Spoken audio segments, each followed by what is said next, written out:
le ministre centrafricain de la Jeunesse et des Sports a été libéré dans la nuit d'hier. Armel Sayo, kidnappé dans le nord de Bangui et après 16 jours de captivité, retrouve sa liberté. Au Sud-Soudan, environ 300 enfants soldats appartenant à un groupe rebelle ont participé ce mardi à une cérémonie de remise des armes. Il s'agit d'un début de réinsertion pour ces nombreux enfants.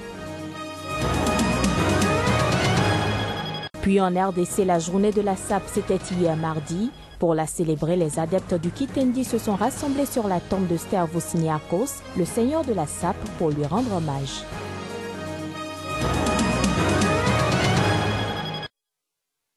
De l'information sur Sika TV, bienvenue à toutes et à tous. Nous ouvrons ce journal par la Centrafrique. Après 16 jours de captivité, le ministre centrafricain de la Jeunesse et des Sports, Armel Sayo, a été libéré dans la nuit d'hier. Ancien chef de la rébellion MRJ, le mouvement Révolution Justice, basé dans le nord-ouest du pays, Armel Sayo est entré au gouvernement du Premier ministre Mahama Kamoun après la signature l'année dernière de l'accord de cessation des hostilités. Il avait été enlevé dans le nord de Bangui alors qu'il rentrait de l'église après la messe dominicale. Les négociations pour sa libération ont été menées notamment par le ministre de l'Intérieur et l'archevêque de la capitale. Il faut dire que c'est la première fois qu'un membre du gouvernement en fonction est kidnappé en Centrafrique. Direction le Soudan du Sud où environ 300 enfants soldats appartenant à un groupe rebelle ont participé à une cérémonie de remise des armes mardi. Ils marquent ainsi leur démobilisation et le début de leur réinsertion. Les enfants libérés sont âgés entre 11 ans et 17 ans et certains combattaient depuis plusieurs années et n'ont jamais été à l'école. Désarmement, démobilisation, réintégration, c'est un long chemin qui attend ces jeunes au parcours complexe. 300 enfants en plus ont été démobilisés ici à Pibor. Ils passeront des examens de santé, seront vaccinés, bénéficieront d'un soutien psychologique et seront inscrits dans une base de données afin que nous puissions essayer de retrouver leurs familles. Une fois libérés, ces enfants seront placés dans un centre pendant 3 mois. Ils feront du sport, diverses activités ludiques, afin qu'ils puissent effacer leurs souvenirs de la guerre. Ensuite, dans les prochaines semaines, ils auront la possibilité de retourner à l'école. La phase qui est très importante, c'est la réintégration à la vie civile. Économiquement, il y a l'option d'envoyer l'enfant à l'école. Mais certains enfants ont été absents très longtemps et retourner à l'école avec des enfants beaucoup plus jeunes ne les intéresserait guère. Pour des enfants qui ont été habitués à des gains rapides dans le cadre du conflit armé, il n'est pas facile de comprendre les gains que l'éducation peut procurer à moyen terme. Mais quelques-uns donnent à espérer. Je m'appelle Martin, je suis très content car j'ai été libéré de l'armée et je vais pouvoir retourner à l'école. Le Soudan du Sud, déjà confronté aux activités de groupes armés à son indépendance en juillet 2011, a sombré en décembre 2013 dans une guerre civile à grande échelle. Les combats entre les forces pro-Kir et pro-Machar s'accompagnent de tueries et atrocités contre les civils sur des bases ethniques. Quelques 12 000 enfants, principalement des garçons, ont alors été recrutés de force. Au Niger, l'Assemblée nationale a voté depuis lundi la résolution autorisant le gouvernement à envoyer des soldats au Nigeria et ce pour combattre la secte islamiste Boko Haram. Les soldats nigériens feront partie des 8 700 hommes de la force mixte multinationale du bassin du lac Tchad et du Bénin. Le vote a recueilli 109 voix favorables, 0 contre et 0 abstention. Le point avec notre correspondant à Niamey, Abdul Karim Mahamadou. Et 101 pour, 0 contre, 0 abstention. Ainsi, par ce résultat du vote, l'Assemblée nationale du Niger vient à l'unanimité des députés présents à l'hémicycle d'autoriser le gouvernement à envoyer les soldats nigériens en guerre contre Boko Haram au sein de la force mixte multinationale du bassin du lac Tchad. Le ministre d'État, ministre des Affaires étrangères, Bazoum Mohamed, salue l'engagement des députés de l'opposition qui, au-delà de la tension politique, ont voté en faveur de la résolution. Vous avez été totalement à la hauteur de la situation et je voudrais à cet effet en particulier remercier et rendre hommage aux députés de l'opposition. Nous sommes dans un contexte d'une certaine tension politique entre nous.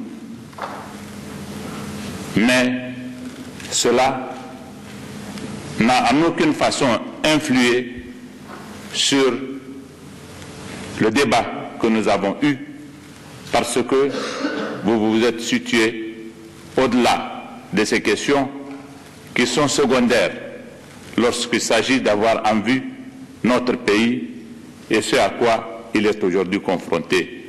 En effet, pour les députés de l'opposition, c'est le sens de responsabilité qui les a guidés et c'est surtout l'amour pour la patrie qui le commande. Nous sommes des citoyens responsables, des Nigériens responsables. Certains de nos parents ont été tués à tort et nous n'allons pas rester les bras croisés en train d'observer l'assassinat gratuit de nos citoyens. Plus aucun obstacle à l'offensive donc pour les soldats nigériens qui sont longtemps restés sur la défensive. Les éléments de Boko Haram seront traqués jusque dans leur dernier retranchement, assure le ministre nigérien de la Défense Karijo Mahamadou. Depuis 8 mois sur zone et sur la défensive, ça fatigue, ça stresse, et ça peut perturber, ça peut rendre très nerveux, très tendu. Donc nous avons maintenant la possibilité de les faire bouger, ils peuvent aller sur l'offensive. Nous allons aussi faire la guerre à Boko Haram juste dans son dernier retranchement. Les débats à l'Assemblée nationale se sont déroulés à huis clos et au-delà de l'envoi, les députés ont souhaité que le gouvernement nigérien donne plus de moyens logistiques et financiers aux soldats pour cette noble mission. Des soldats dont on ignore le nombre exact que le Niger va envoyer. Néanmoins, ils dépasseront le nombre de 500, assure-t-on. Avec ce vote du Parlement, Niamey rejoint ainsi la force régionale contre le groupe islamiste armé Boko Haram.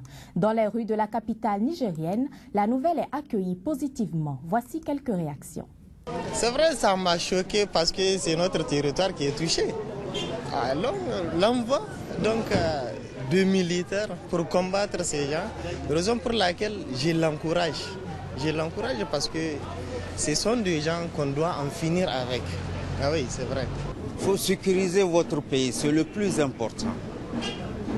En tout cas, moi, c'est ce que je vois.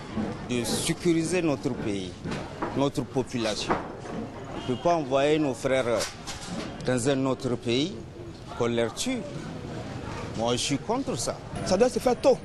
Voilà, parce que c'est vraiment important pour nous de pouvoir protéger, n'est-ce pas, de la nation nigérienne ici. Voilà, donc c'est une bonne décision.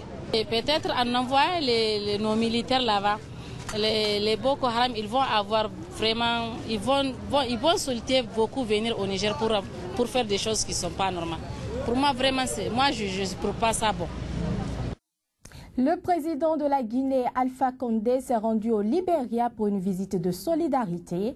Le président guinéen s'est entretenu avec la présidente du Libéria, Ellen Johnson Sirleaf, et d'autres représentants officiels sur les progrès menés dans la lutte contre Ebola. Également président en exercice de l'Union du fleuve Mano, Alpha Condé s'est rendu au Libéria pour une visite d'une journée. Le président guinéen a prévu s'entretenir avec son homologue libérienne Ellen Johnson Sirleaf sur les progrès réalisés dans la lutte contre la maladie mortelle à virus Ebola. Je compte sur ma sœur, sur son leadership et sur son expérience internationale, la Banque mondiale, le PNUD, pour davantage nous aider à obtenir le maximum de soutien. Je veux vous remercier pour tout ce que vous avez fait pour nous encourager dans cette lutte contre Ebola. Avoir été capable de tous nous représenter, nous, les pays touchés, dans tous les forums mondiaux. Avoir été capable de mobiliser des soutiens pour nous et d'avoir plaidé notre cause dans ces lieux où nous n'étions pas.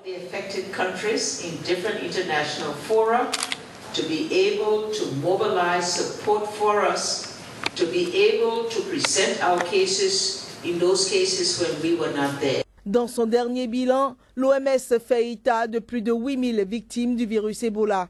39 nouveaux cas ont été enregistrés en Guinée dans la semaine achevée le 1er février contre 30 la semaine précédente. 5 au Libéria contre 4 la semaine précédente et 80 en Sierra Leone contre 65 auparavant, selon les dernières statistiques.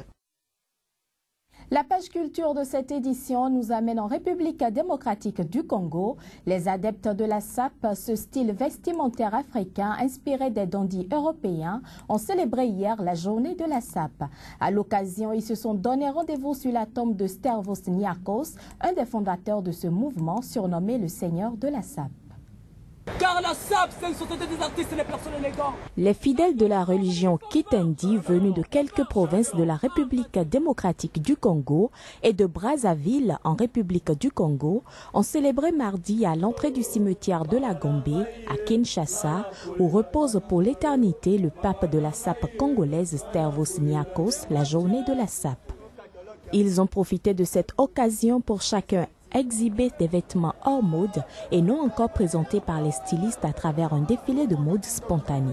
C'est de cette façon qu'ils veulent honorer la mémoire de Stervos Niarchos, surnommé le pape de la SAP et décédé le 10 février 1995. C'est le 20e anniversaire de la mort de Stervos Niarchos, à qui nous avions donné le maillot numéro 1, puisqu'il est le premier parmi les sapeurs. À chaque 10 février, tous les Congolais, tous les membres de l'équipe, léopards de la SAP, nous venons à sa tombe pour lui rendre hommage. Près d'1 millier de jeunes sont venus pour commémorer le 20e anniversaire de disparition du Seigneur de la SAP congolaise. Il n'est pas du tout vraiment un Dieu, le Tout-Puissant, non. Il n'est pas le Dieu Tout-Puissant, mais certains l'ont surnommé le Dieu de la SAP, le pape de la SAP à cause de la valeur qu'il accordait aux habits, à la mode jusqu'au point de créer une Bible de la SAP appelée Moda Homo, et dans laquelle se trouve tout ce qui concerne la SAP. De plus en plus, le terme SAP se fait remplacer par sapologie. Toutefois, tous ces deux vocables expriment l'amour de la mode, du beau être, du bien habillé et du chic. C'est sur ces images que nous mettons un terme à cette édition. Merci pour votre attention et très bonne suite de journée en notre compagnie.